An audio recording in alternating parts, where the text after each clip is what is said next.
A cold front for Oklahoma is on the way. We'll tell you what you can expect. Plus, find out what you can do to donate to help the community as the weather gets colder. And it might be the last season for two brothers to hit the court. This is OU Nightly.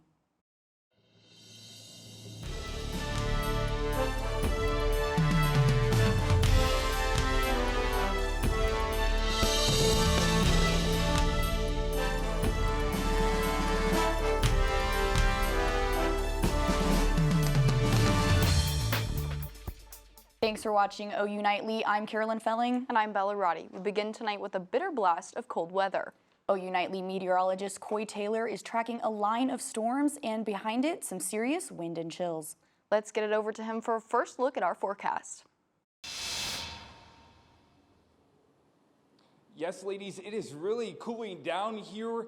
We are live on the South Oval right now, and you can see temperatures hovering at 60 degrees. They were up near 70 degrees earlier, and they're going to continue to drop behind this cold front. Let me step out of the way. You can see the rain showers right now over the South Oval. The mom's getting a drink of water right now, and let's get you a live look outside at this traffic cam over the Kilpatrick Turnpike and Eastern Avenue up in North Oklahoma City, and you can see we have traffic moving along steady after some heavy rain showers up there. And current temperatures across the metro, you can really see that front illustrated. 57 here in Norman, continuing to drop off towards the northwest. Watonga 55 degrees, 54 in Kingfisher. Stillwater, you're checking in at about 58 degrees, but a little warmer off towards the south near 70 in Shawnee and Purcell at this hour. And here's those showers and storms really moving over the Oklahoma City metro here over the last 30 minutes or so. And coming up in weather, the cold air is arriving to the metro as we speak. Could we see some flurries for your Friday afternoon and evening? And we'll have a look at the game day forecast. Bella, Carolyn? Thanks, Coy. This first big blast of winter air means a desperate need for donations at Norman's Food and Shelter. OU Nightly's Addie Crawford is live with the story. Bella Food and Shelter, they are in desperate need of donations to get through this cold snap. Food and Shelter recently opened an overnight warming shelter called a Friend's House on November 1st. The shelter has space for 35 people at night. There are separate sleeping areas for men and women. Here's what the shelter needs right now: winter coats in all sizes, blankets, especially sleeping bags, warm socks and gloves. They say donations of coffee and hot chocolate are also helpful. If you can donate, head to the shelter before 5:30 tonight or tomorrow from 9 to 5. It's located at 201 Reed Avenue in Norman. Other locations in Norman that could definitely use some donations are the Salvation Army or OU's Food Pantry in Kate Center on campus. Reporting live, Addie Crawford, OU Nightly.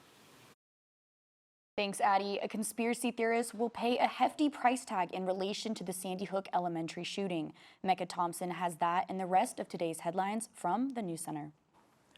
That's right, Carolyn. Key races in Arizona remain too close to call.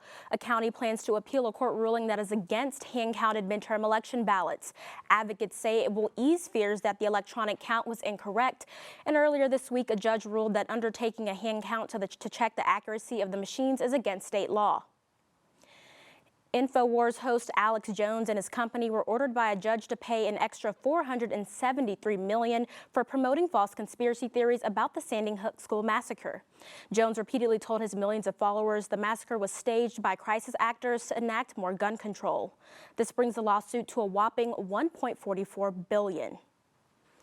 Homes are collapsing into the ocean in Florida after Tropical Storm Nicole made landfall as a Category 1 hurricane today.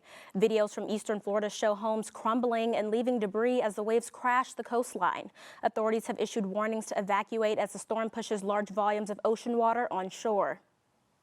And Bella and Carolyn, there's a view of a dwarf galaxy from the James Webb Space Telescope. NASA says research from this will help gather information from the past. Thanks, Mecca. Bringing news back in from outer space, we are taking a closer look into Europe's energy crisis. Prices are increasing and families are struggling to stay warm. OU Nightly's Gabriela Tumani spoke to an OU student about their family's struggles and is live with the story. The winter in Europe is approaching and energy prices continue to reach record highs. Experts are saying one of the main causes is the Russian-Ukraine conflict. I spoke with an OU student whose family back home could experience a colder winter than any before. Unfortunately, February 23rd and 24th will be days I remember most in my mind. Semen Tipov thought he'd woken up from a bad dream when he turned on the news earlier this year. Ukraine, where part of his family lives, had been invaded. As he now constantly worries about the aftermath of the Russian-Ukraine conflict, he says the upcoming winter and the high energy crisis in Europe is just something else to add to the list. We're talking about the entire European Union being cut off. And so you have to think about not just our family members, but everybody that lives over there. The winter in Europe is cold, but this year it could be colder than before. About 40% of Europe's entire natural gas demand is supplied by Russia. And most of that is actually in the Nord Stream pipeline. And that right now is producing zero. Citizens of Europe are already experiencing a lack of energy resources that are used for a range of activities, including transportation, households, industry, among others. Sam shares he experienced that firsthand when he went to Poland this summer to visit family. To fill up a normal average sized car, it would be converted into American dollars, it would be around 100. And as much as we complain about gas prices here, over there it's far worse. I am very concerned about people not having power in Europe in the winter. European countries are buying gas at high sky prices and trying to save energy to avoid shortages during this winter. Only the upcoming months will tell us if these efforts will be able to avert a winter shortage. Reporting live from the South Oval, Gabriela Tumani, OU Nightly. Thanks, Gabriela. Cold and flu season is off to an earlier start than expected. Coming up, find out how you and your family can stay healthy this holiday season. Plus, find out what Oklahoma is doing to bring Medicaid to more people in the state.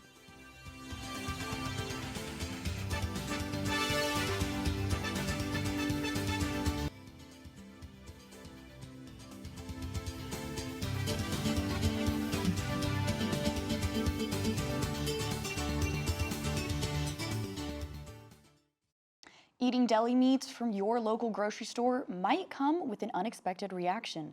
Liv Walbeck has the latest in Health Beat. That's right, the CDC is warning about a listeria outbreak linked to deli meat and cheese in 6 states. As of now, no cases have been reported in Oklahoma, and most patients have reported to eating food from deli counters where open packages are often kept. Investigators are working to connect the bacteria strain behind the outbreak to specific products and delis. South Dakota and Missouri now join Oklahoma in expanding Medicaid access to more people. Passing with an overwhelming majority, the proposition will broaden Medicaid to low-income residents and cap the interest rate of medical debt at 3%. Unfortunately, the proposition will not cover already accumulated debt. And with the holiday season upon us, so is COVID and flu season. Health officials are concerned about the potential surge of illnesses and are advising Americans to get their COVID-19 booster shot before Thanksgiving. The CDC says less than 10% of the country has gotten the latest dose, and cases are beginning to rise. To keep you and your family safe, Goddard Health Services is offering vaccines to OU students and faculty, so if you still need to get your shot, now's the time to do so. Thanks, Liv. Keeping your family safe could be worth getting the shot. That's right, Bella, but 2 OU brothers known for taking a different kind of shot may not be playing side by side next season. Find out more coming up next on OU Nightly. And the rain is really coming down outside. Coy, can we expect more this rainfall to end anytime soon? Yes, ladies, we're going to have rainfall over the next couple of hours, but it'll be pushing out by tomorrow morning. Your full forecast is straight ahead.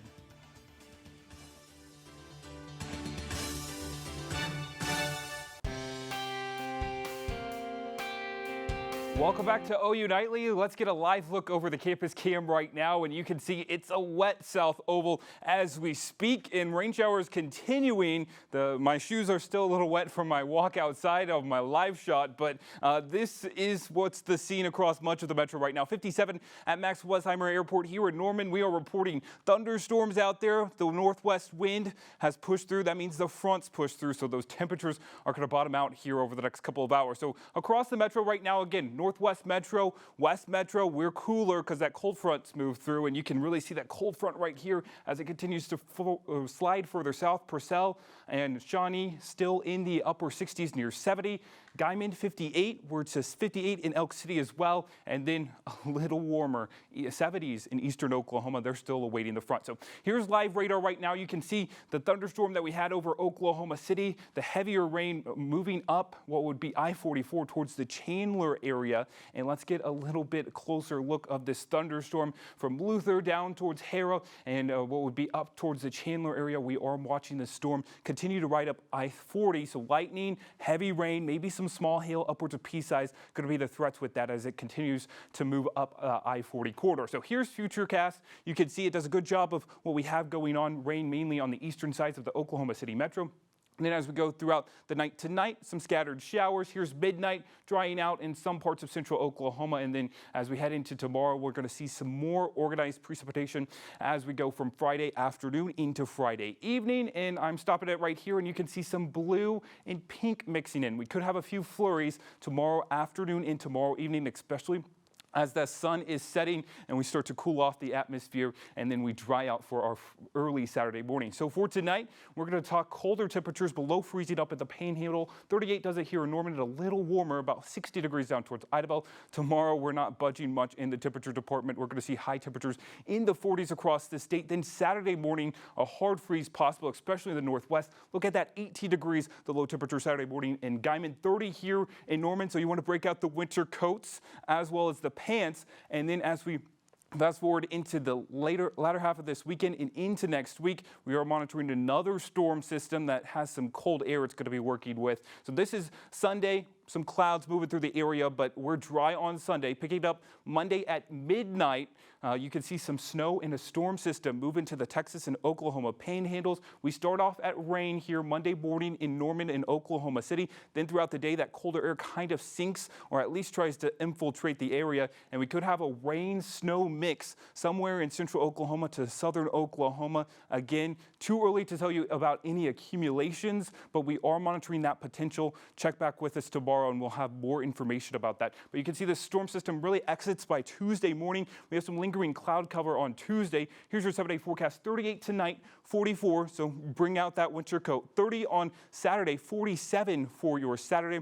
As the Sooners are on the road in West Virginia. And then that storm system coming in, 50% chance of a rain-snow mix. We'll be monitoring that very closely here over the next couple of days. Carolyn? Thanks, Coy. And with the men's basketball season underway, a pair of Sooners are making their farewell tour together. OU Nightly's Jimmy Wicks has more on the Sooner duo. Jimmy? That's right, guys. Tanner and Jacob Groves have played basketball together their entire lives, and this season could be their last as a duo. Just the thought that, this could be my last year ever playing with my brother is kind of weird to think about, but it's something that probably won't set in until, maybe our last game or right when the season's coming to an end. But for right now, I think that we kind of both have the same mindset that, we're here to win games. We're here at OU for a reason, and we know that with Coach's system, with the guys that we have, that we can win some big games this year. And playing in big games is something the pair are accustomed to doing. In their last season at Eastern Washington, the brothers put up a combined 58 points in the first round of the NCAA tournament against future Big 12 foe Kansas. But with the season just beginning, Jacob and his OU squad are focused on winning. And in the hyper-competitive Big 12, they have a long season ahead of them. Right at this point, we look at it and we look at how much time. Obviously, we have a whole season that we're about to go through again. And so, as far as I can remember, I've probably been playing with him. And so I'm sure it's going to set in, obviously, once the season winds down and we get to our last couple games playing together, because it could be the last time we ever play together. And so, it's going to be interesting. But right now, we're just kind of plugging away like we always do. And with OU returning the Groves brothers and other key players like Jalen Hill, CJ Nolan, and Bijan Cortez, and talented transfer Grant Sherfield from Nevada, the sky is the limit for the Sooners in their final season together. So for now, I think that we're just, focused on one goal is winning, but I think by the end of the season, it's going to kind of hit a little bit that, it might be my last year playing with this guy. So, but for now, I think, I'm just going to embrace every day that I get to play with him and just, keep being who I am and excited about the future. Yeah, and you can catch the Grovish brothers right here at the Lloyd Noble Center tomorrow night against Arkansas Pine Bluff at 7 p.m. Reporting from the LNC, Jimmy Wicks, OU Nightly. Thanks, Jimmy. More sports news is coming up. Addison Arthur joins us with a look at what OU may face out in West Virginia. That's right, guys. Since West Virginia joined the Big 12, OU has never lost to the Mountaineers. One Sooner tells you how they plan to continue that streak. And the Thunder debuts a new look. I'll have that story behind it coming up. OU Nightly Sports is next.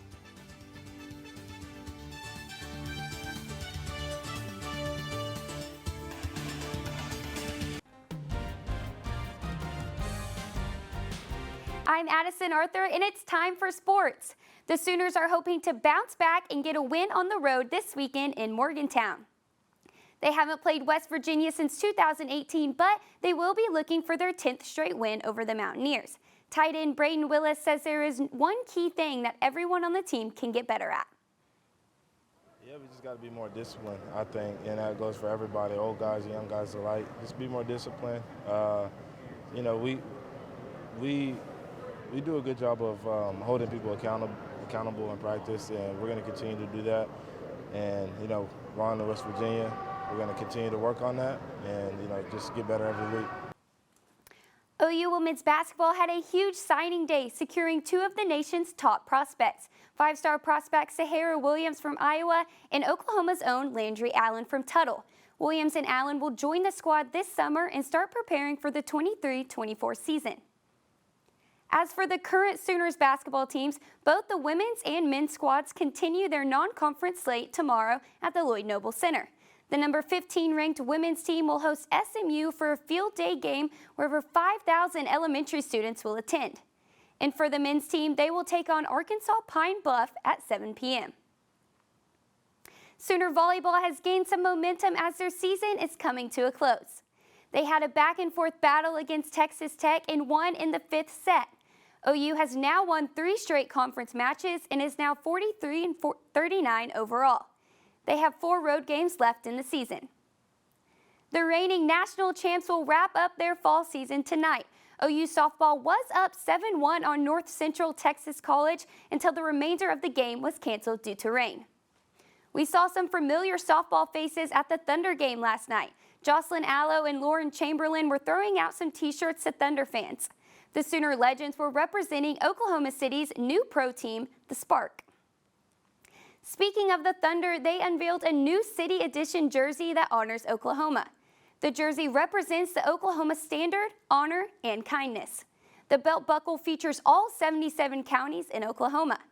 Your first chance to get a glimpse of these new uniforms will be Friday night when the Thunder take on the Toronto Raptors. And the Thunder might have lost on Wednesday, but I heard one couple in Texas won in the midst of destruction. Bella, Carolyn?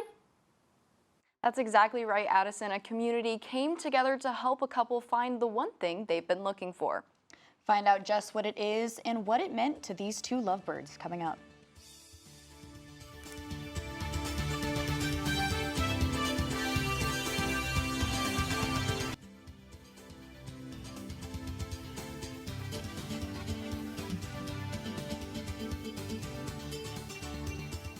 I'm Morgan Martin at the OU Nightly Update Desk.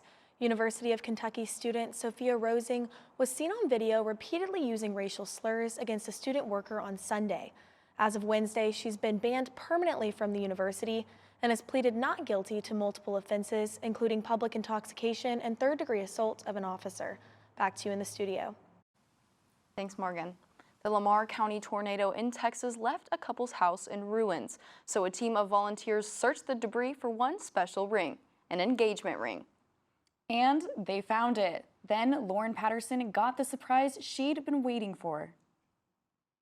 I told her, I was like, well, I lost your engagement ring in your wedding band. And she told me that it was all right, that all she needed was me. And as temperatures are dropping here, it might be even colder up in the north. Coy Taylor is going to give us the OU West Virginia game day forecast.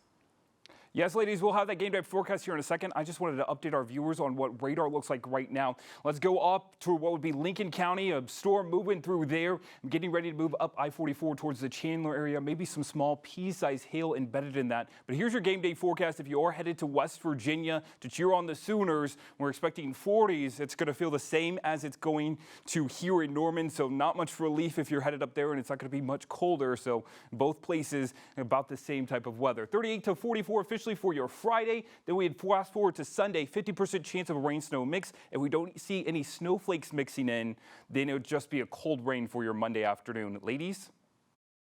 Thanks, Coy, and thank you for watching OU Nightly. I'm Carolyn Felling. And I'm Bella Roddy. Make sure to tune in weekdays live at 4:30, filmed from Gaylord College at the University of Oklahoma. Good night.